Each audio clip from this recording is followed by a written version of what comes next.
Good morning, everyone. So it's Chris Extian, but Khashifa will introduce Chris later in a bit more detail. I'm just going to do a very brief introduction on the topic that we're going to talk about, which is regulatory compliance and ethical governance.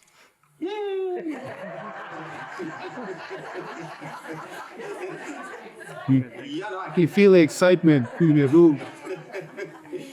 Since South Africa has been raised, it's been more focused on the non-profit sector. In fact, when FATF, acronym Financial Active Task Force, when they visited South Africa, they published what's called this mutual evaluation report. They call it the MER, the MIRF.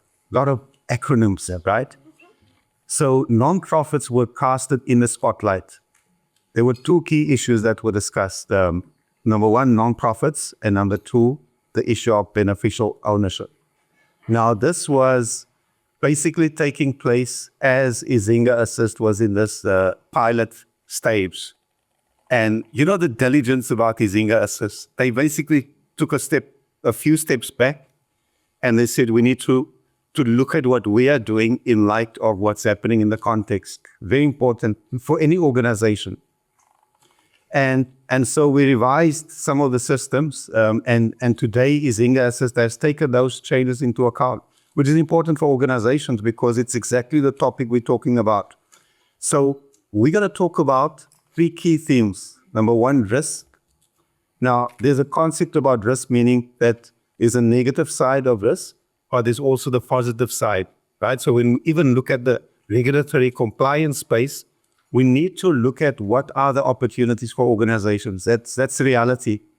The second theme is information.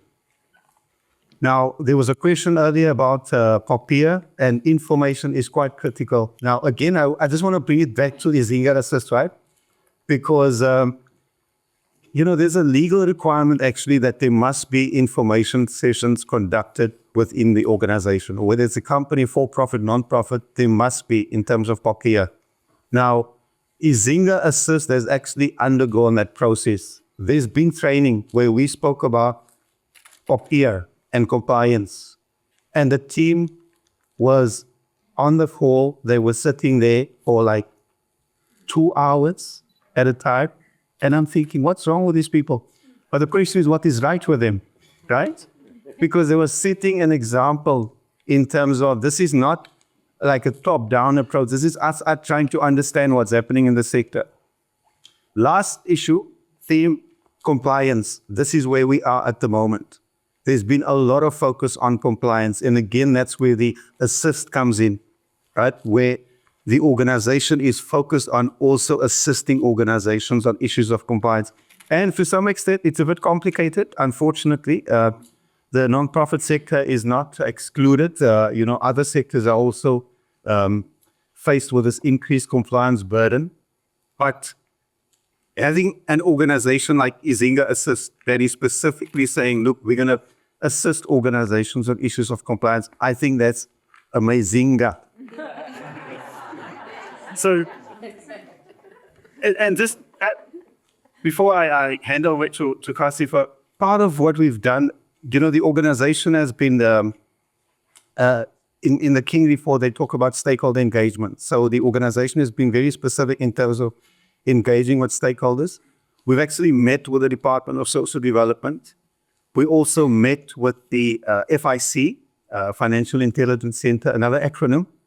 So look now, the acronym we're talking about today, we're launching it today, is RIC, Risk Information Compliance. It's a side issue that it's short for Ricardo. You put it in there, right? So one of our key stakeholders is MacRobert Attorneys, a firm that will be celebrating 130 years of existence next year. Wow. And really, it's a very impressive partner in our collaboration.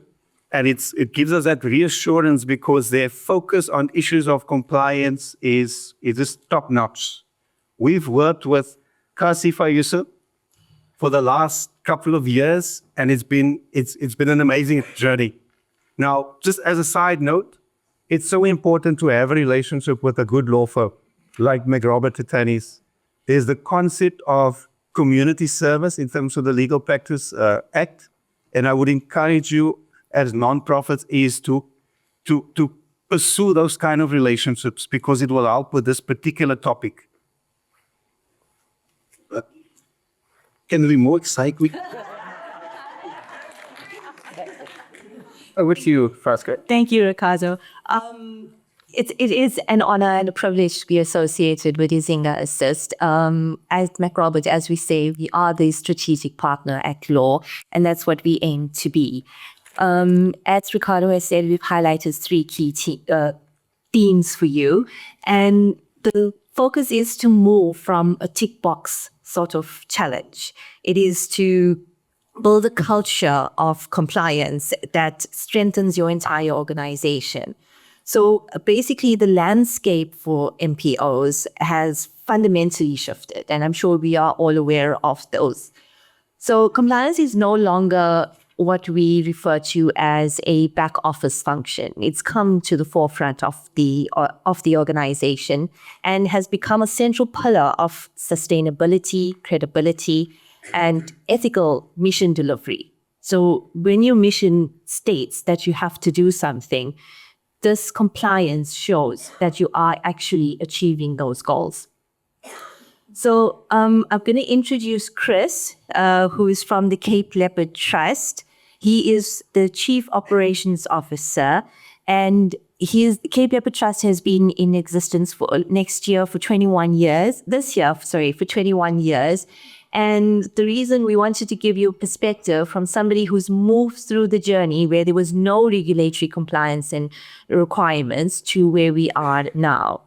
So I think we can kick off the discussion with our first grey listing theme of South Africa.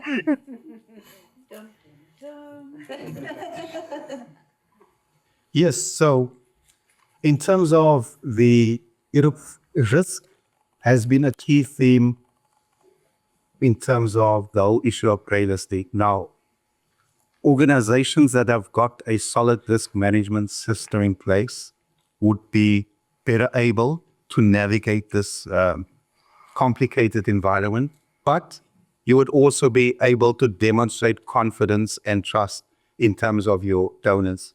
Now, back to the acronyms. You may have heard of this acronym. It's called RMCP. It comes out of the Financial Intelligence Center Act, FICA, which basically is a requirement on all accountable institutions. And the idea is that, like the banks, Nedbank, they must have an RMCP in place. Legal practitioners must have it in place. So when you engage with your clients and customers, you have to do a risk assessment of that client.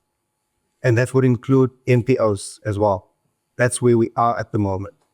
But again, back to the point of the definition of risk assessment, the modern day definition, there's a negative side where it alerts you to some of the negative aspects, but then there's the positive side. And it's important for us to become disciplined in identifying what some of the opportunities are in terms of risk management. So you may look at this and say, but what are the opportunities in terms of regulatory compliance? Is it only a burden or are there opportunities? In my bit of experience with nonprofits, often this part is being neglected, but there is an increased focus on this now. So the question is, like Yang said this morning, sometimes organizations are not clear in terms of the legal entity. And that's a risk for the organization, but it's also an opportunity for organizations to be clear in terms of the legal issues.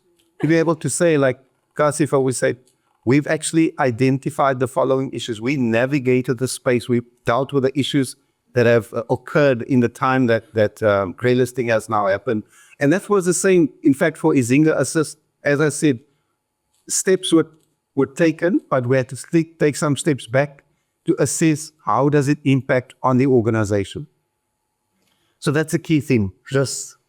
So I think also associated with risk is the financial integrity of the organization. That is a huge factor in establishing sustainability, building trust, and also shows in terms of compliance, and Chris will speak to this as well, that you are actually not using, or your organization is not being utilized for terrorist financing or anti-money laundering as to launder money through or clean your money or whatever. It's actually being used as for good, for impact, which is what iZinga Assist is here.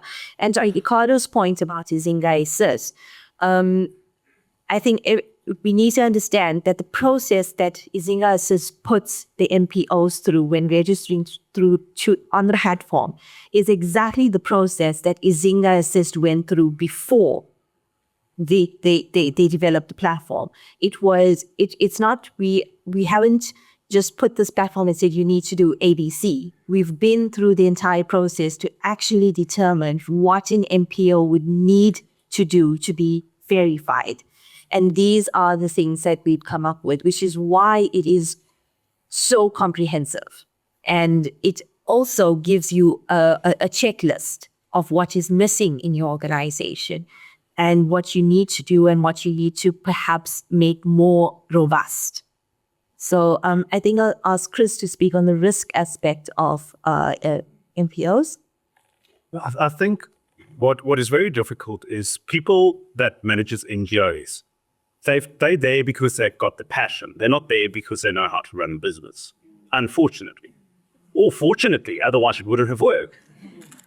But the problem that you're sitting with now is that the people on your staff are not experts on compliance.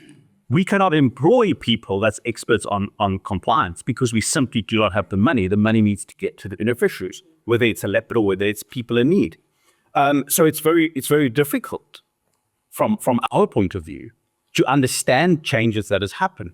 Because how do you keep up to date with something that you do not understand? And then legal terms might be easy for the two of you to understand, but it's not easy for the man on the street. So that in itself is a massive risk towards an NGO like you guys sitting here. That in itself. So how do you manage that? And for us as an NGO, we have to go and have a look to see who we can partner with, number one, that aligns with our values, that can provide that service, whether it is through pro bono work, through an attorney firm like MacRobert that can help and support you, whether it is adding someone on to your board that is an expert on the field that can support you, or where you do have that need for one specific thing to do, contract that one section out to make sure that you get the input. Spend that little bit of money to make sure that you lay the foundation right in order to mitigate that risk. Because you are of disadvantage because you are not in the field of running the risk. Absolutely. Thanks, Chris. I think also what is important is to ensure that your organization has a strong risk management framework in which you can operate. So you use the NPO Act, everybody knows the National Nonprofit Organization Act, and it is your best defense. I do want to mention something, Cash, that we ran an activity earlier this year when we had a look with our extended management team to see what are the 10 top risks for us as an NGO. What are those top 10 things that would disrupt the Cape Leopard Trust into non-existence if that was to happen? Whether it is a lawsuit that would discredit you and you would lose, for example, due to ethics, you'll lose your research permit, or lack of long-term funding, or mass or board walkout, for example. Identifying those risks and speaking it out, writing it out. Because you've voiced it, you start thinking of opportunities, how you can mitigate that risk that would stop that from happening, and try to be proactive rather than where the poor boy eats the fowls on the sit down. Then you sit there, you're like, what now? And then you're stuck. And that's why we've done that activity, to have a look at what are those risks and look at the act and say, okay, with the new compliances that is in place, is there a risk for us that we run into by not complying maybe? I think also it's not just about preventing the bad things from happening.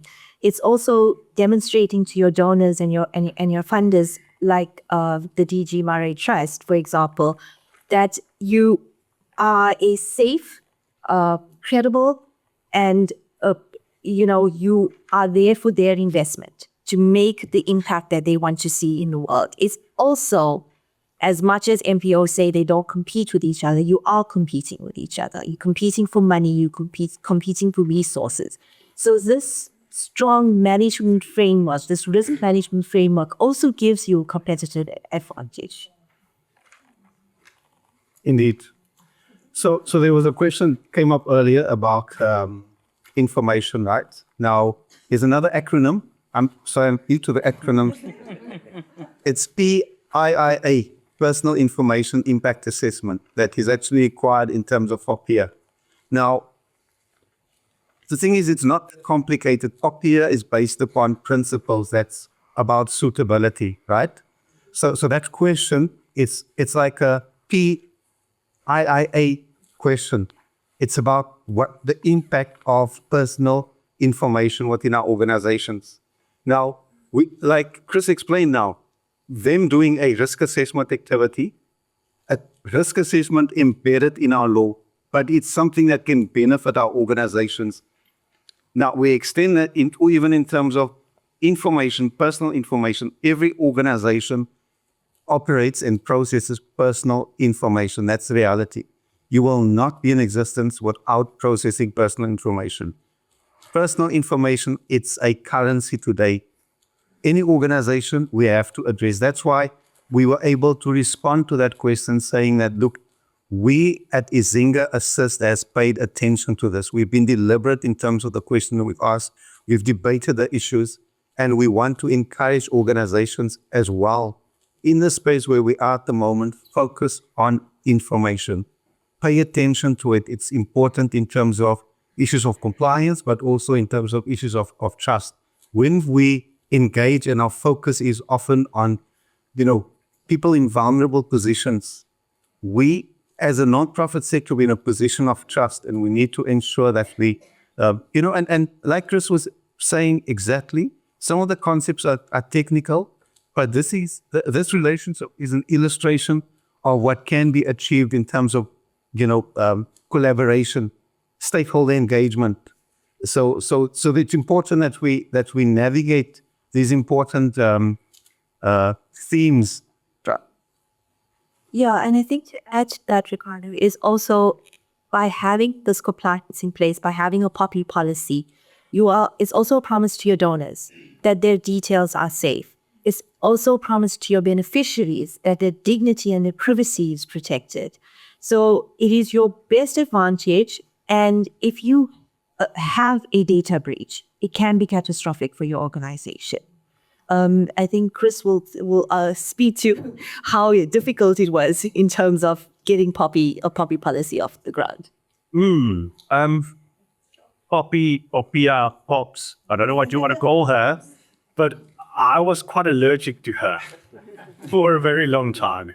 But as you interact with it a lot more, you kind of see the benefit. It kind of becomes more friendly. But in the very beginning, and I remember sitting in one of Jill's workshops when it just came alive that we were going to have to look up to her, and we've got all these problems now with POPs. And then we said, but as an NGO that relies on getting money by bugging people through mass email, right? Because that's what you all do. We said it's going to be catastrophic for us because we're cutting a lifeline here. But it was a massive opportunity for us at Cape Dipper Trust, because now we know that we had to change our message. We had to be creative with our message, and we have to be targeted with only reaching the people that are actually our real supporters because they opted in to receive the message. And it's actually a massive, massive opportunity that we do get. But it was difficult, but learning from others, being part of peer learning groups where we can have the discussions to to share best practice and to hear Nature Connect, what are you doing? Because we're quite similar. And what is your processes of unpacking this and including that? And how did you write your policy? How did you adapt your policy? How did you make that policy public? Because that's what needs to happen. How do you train your staff? I think taking pictures was probably one of the biggest impacts that we had with Popia Act. We have to rethink the way we take pictures, especially of children coming on account. Now, the educator's main focus is for the kids to have fun and for them to fall in love with nature so that we can teach them about nature. It's not about taking the pictures, but we have to train them of how best you can take pictures and rethink how we share pictures, rethink how we do reports to our funders. It's a massive task as an NGO to go through that. And I've seen that firsthand. But yes, so peer learning groups was very good and formalizing the way that we collect data, the way that we store data, the way that who's got access to the data is also very important. And even for a small NGO like the Cape Desert. Great. Great stuff. And that ties into the last concept, and that's compliance. Now, 12 years ago, I visited the office of the Department of Social Development. And as we concluded the meeting, I was invited to go into the basement. And right in the basement, there was like a desk full of letters. And so I asked the person who took me there, but what are these letters about? And he said that it was letters of non-compliance that were being sent out to organizations at that time. Over 30,000 letters of non-compliance and other notices. And a lot of organizations got deregistered. But there was a huge public outcry. All of those organizations got reinstated. Fast forward, this year, the department started the deregistration process. Good. And it's a process that was not started by the DSD. It was actually started by the grey listing. And FETA was saying, this is not on, right? So now that list of deregistered organizations, that's growing. And the reality is that we are now focused on compliance. Now, as a lawyer, I can't say to you it's an easy task. Compliance is not easy, but it's made easier with organizations like iZinga Assist and the others as well. But it's an issue that we cannot ignore. We need to focus on issues of compliance. Hence, again, this relationship is important because in terms of the community service being done by lawyers under the Legal Practice Act, I think it's 40 hours. Your lawyers will be able to tell me. Like 40 hours, it's not a lot of hours, but if you quantify it and what can be done in terms of legal assistance, it is amazing. So it's an opportunity that's there at this moment while we're dealing with issues of compliance. Your organization doesn't want to be in a situation where it gets deregistered unnecessarily, where you could have prevented it, right? What's also happening in this is this whole concept of integration. You'll see if you're a company or you go onto the portal of the CIPC, it's now integrated with the information regulator. I was at a meeting with DSD, Ferial, you were also there. I asked them the question, are you talking to the information regulator? They're saying yes. So this integration is now happening across the NPO regulators. There's one of the overlooked changes to the NPO Act was in terms of the objectives. It was saying the focus is now coordination, collaboration, coordination, and cooperation. It's happening now. We still have to see the impact of it, but it's happening now. Yeah, and I think very importantly also in terms of just telling you to comply is people who lead this compliance, and that is your board. Your board of directors play an integral role in ensuring that compliance is there, that you have the right people in place to ensure that all the requirements are met. So I think Chris can say. Is there anyone from DSD here? Working with DSD is fun. It's very frustrating, but in the Western Cape, and I know you from all over, but in the Western Cape, we're so lucky to have the MPO Health Desk that sits here in town. Make the time to go and sit with them and to talk with them year before you have a problem. It was quite interesting this year with national lottery funding, where all of a sudden they started talking to DSD. Now, for years, you submit your reports to DSD and they don't look at it and they don't change your office bearers, for example. But we also haven't checked that they've done it, right? So it's faults on both sides. And all of a sudden, there's a roadblock and you can't apply for funding. But it's your responsibility as much as theirs. So make the appointment to go and sit with them, even though it's frustrating. And your board, you rightfully say, invest in your board. Your board needs to be compliant. And I know it's difficult to run through the declarations of who's your office bearers and what's the conflict of interest and doing all those. It's difficult to do it. And it's a lot of step. Our board is not in one country even. So it's very difficult to get all the information around. But you have to do it and you have to keep that information up to date. And if your compliance are up to date and you keep your documents up to date, you don't stand the risk of being deregistered. So just keeping your hand at that. Yeah. And if your board doesn't, make sure that your CEO, your CUO, or whatever your role is, remind them to do that. Because often your board is also people that just sits there on a voluntary basis, even though they've got an obligation, but they also maybe do not know about all these things. Excellent, Chris. So we've got a few minutes left over for questions or comments, but there are some rules to this, right? No. Like rule number one, the difficult questions, like these two. Easier questions you can ask me. Rule number two, we will come up with if you disobey rule number one. Anyone? I can't actually see. It's like, Go 20. Thank you. Well, I'm wait. Yeah. Mike, do I need microphone? Thankfully not. Nicola Jackman from the Upliftment Program. So our work is very creative focused. Don't know if you noticed. But I realize more and more that over the years, and for us it's 21 years in the field of joy, lifting people, we tried having boards that were all over the world, and that was just another dimension of trying to even get signatures together.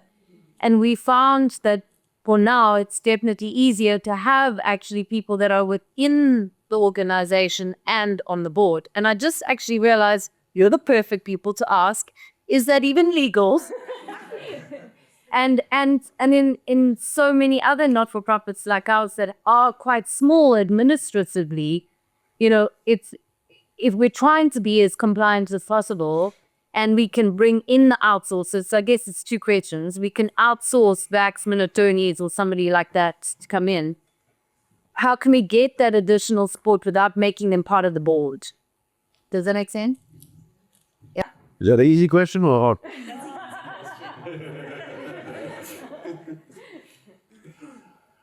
I'll try and give a response to that. So it's an issue that came up recently. I was involved in a workshop with an organization, and now I'm focusing on issues of governance, compliance, and whatnot.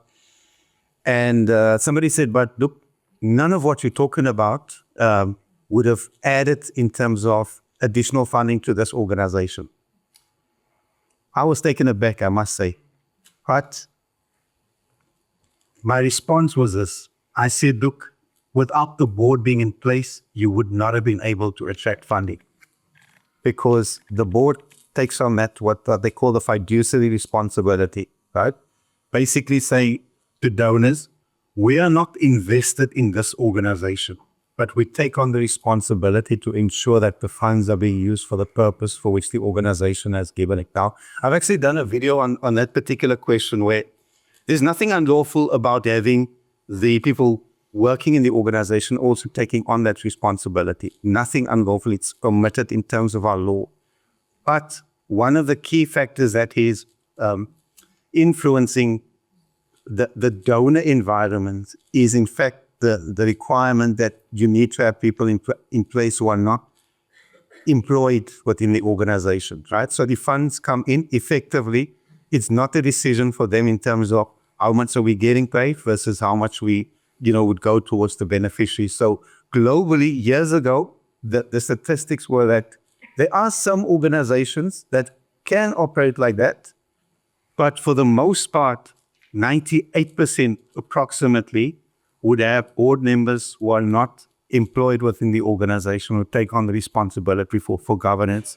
So it's not necessarily prompted in terms of the legal environment, but in terms of you're operating in an environment where, to a large extent, it's dependent upon donor funding. Whether or not that's correct, but that's the reality at the moment.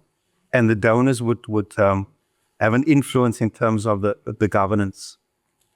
Just to add to Ricardo's points, it also creates, so usually what happens is you have your management team, your CEOs, your COOs, and someone from that team has to communicate with the board, because you're not going to get your entire staff to communicate with the board. And then you have your board. So usually what happens is one of those top members, the CEO, COO, CFO, whoever it is, maybe, then sits on your board of directors as a communication partner, basically, just relay to the board what happens. You have very few organizations or many organizations, depending on your size, on the size, and also whether you registered as a PTY LTD. So for a trust, you'll have a board of trustees. For voluntary organization, there is no sort of, there's a management committee, but there isn't a sort of board of directors to whom the staff answer to. So you have to have a communication vehicle. Like Ricardo said, it's not unlawful, but there has to be a clear line of definition so that there is no conflict of interest. And that's the most important thing, is that when you are appointing these people, to ensure that there is no conflict of interest, that the organization's interests are put first. Thank you. Maybe from a practical point of view, addressing the second comment that you made about being small, what tools are potentially available? And that's the question I often ask. What tools are available to help streamline compliance? So let's take 18A certificates, for example. You need to have your tax reference number, you need to have ID numbers, you need to have the donor's mother's fourth cousin blood type. It becomes hectic. But there's tools available out there like Active Donor that helps you capture all those things that's needed. So when it does come to issuing the 18A, you've asked all the right questions. You've ticked all the boxes. And no one can go back and say, oh, you haven't verified this donor. So in terms of compliance, there's definitely tools that can, I don't want to say automate, but that can support your small board or small team. Thank you. I also have a very projectable voice. Can I just ask, in terms of compliance and things like Thika and Poppy, and are there guidelines on iZinga for very small companies and organizations here that will help them fine-tune that? Because a lot of people put legal jargon in terms of all of the acronyms. And in my experience in my own little business is that actually nobody tells us, by the way, you are now needing to have this level of compliance here, this level of compliance, and this is how you go ahead and do it. And if you're getting money in cash-wise or whatever, this is a certain amount, there's certain financial regulatory requirements in terms of forms that you're filling out. Is there some guidelines that will come up in the assist process? That's an easy one. Yeah, that's why we start with the like easy acronyms, RIC. I'm just reinforcing that.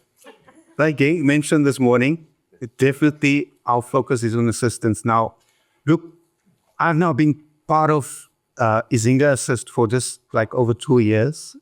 I've never been exposed to this kind of environment, right? Where there's been this level of pilot testing. And from my perspective, I haven't seen this kind of due diligence being conducted by an organization. So it's been an amazing experience. All of what we learned was based upon the questions that organizations ask like practical questions. How do we deal with this? And it's the organization would inevitably consider those questions. We've just conducted, you've been part of this survey of organizations on the platform. And the idea is that the organization is really committed to this concept of assist. Now, it's not fully operational yet, but we've already received a clear indication in terms of what kind of assistance organizations require, and also with the assistance of MacRobert Attorneys and the resources that was provided. Some of the terms, unfortunately, it's a bit complicated, but the idea is to break it down. I have to break it down in manageable terms for organizations, and I think that's something that it's clear from the side of iZinga Assist as well. They would keep on reiterating this, that we are not the police. We are there to assist organizations. And so we're taking on board, the feedback that organizations are giving us. And the idea is to expand upon that resource portal for the nonprofit sector. Thank you. Thank you. Goes at the back. Hi. Yes. Hi, from Nessa's desk on here. I just wanted to maybe for Chris, if you could just share a little bit around some practical steps. What are some practical steps for embedding a culture of compliance across all levels of the organization, so that it's not just like in policy, but it's in the way that we operate daily? Like, because as you mentioned, compliance is so much fun. And so you can pick one, especially when we're working with really vulnerable populations as well. If you have any practical tips.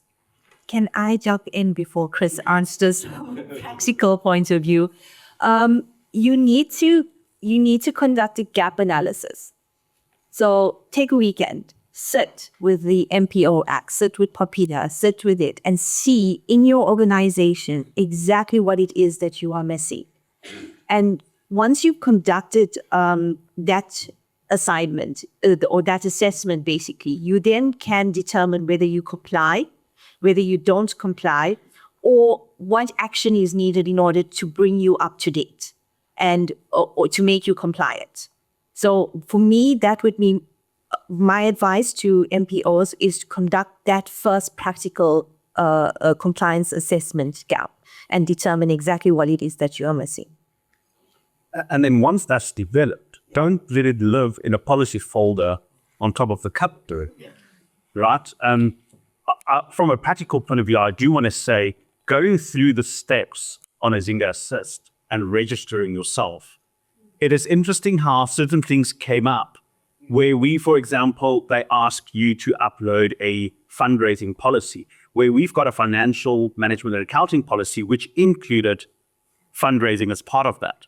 But you say, oh, you know what, maybe we can take it separately and maybe flesh it out a little bit more. So by actually registering yourself on the platform and going through that steps is also helpful for you as an organization to grow and to learn. Remember, they're not the police. They're not there to say, oh, you don't have that one.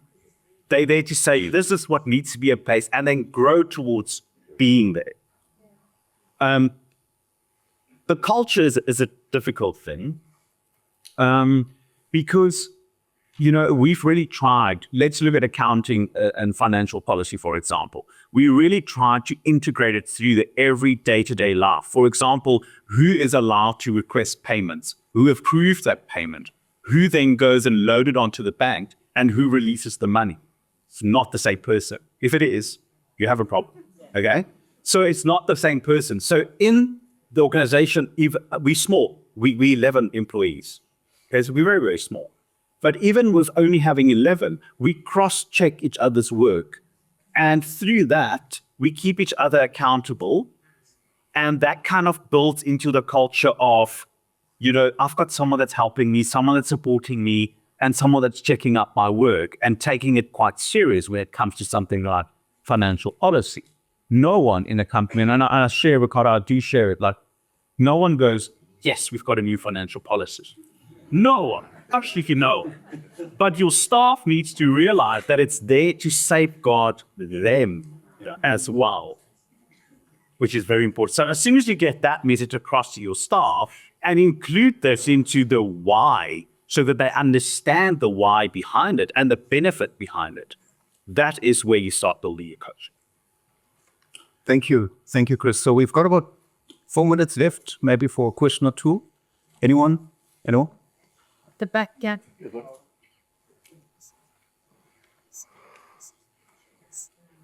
Hi, Beshari from Astor, South Africa. Thanks so much, everybody. One of the things that we do a lot of, because we are a network organization, so we are supporting a number of smaller organizations and companies around the country who are involved in supporting arts for children and young people. So we're doing a lot of training and assistance and support around exactly these kinds of issues. And sometimes what we run into, I mean, firstly, what I wanted to say about it is that it's a fantastic learning experience, that actually, because we are working with organizations of different sizes and working in such very different settings. So we learn an awful lot from just being in that relationship with them and walking the journey with them. But what do you do when you run into organizations, and thankfully there are very few of these, but there have been a few, where you feel that like they are almost distorting the policy in order to essentially be unethical. So I'll take an example. POPIA, so there are so many different aspects of POPIA which are important about protection of privacy. Obviously, that's the whole point. But at the same time, there's also a great need in NGOs for there to be transparency and openness. And things like, annual financial statements and annual general meetings or whatever, these things are very important in terms of ensuring that you are in fact compliant. I've had a situation where an organization has insisted that because of POPIA, they are not able to be transparent, that it does not allow them to be. And I am certain that it's because there are things there that are not actually kosher, that they are afraid of being exposed. But it's a very difficult situation. I don't know actually how to deal with it. So I'm sorry. It's an open question. How does one deal with where things are being slightly abused or misused? Well, that's your first red flag, wouldn't it be? That would be your first red flag, that there is definitely something underhanded that is going on. So if an organization does not want to comply, then there is definitely like I said, a red flag that comes up that tells you why. You have to ask the question, why don't you want to be? And if they say, because, well, it's, not that we don't have the resources to make us compliant, but we just don't want to, like you said now, because POPIA doesn't allow for it. It makes our life very difficult. That for me is a red flag, because compliance shouldn't be an issue if you are not doing anything wrong.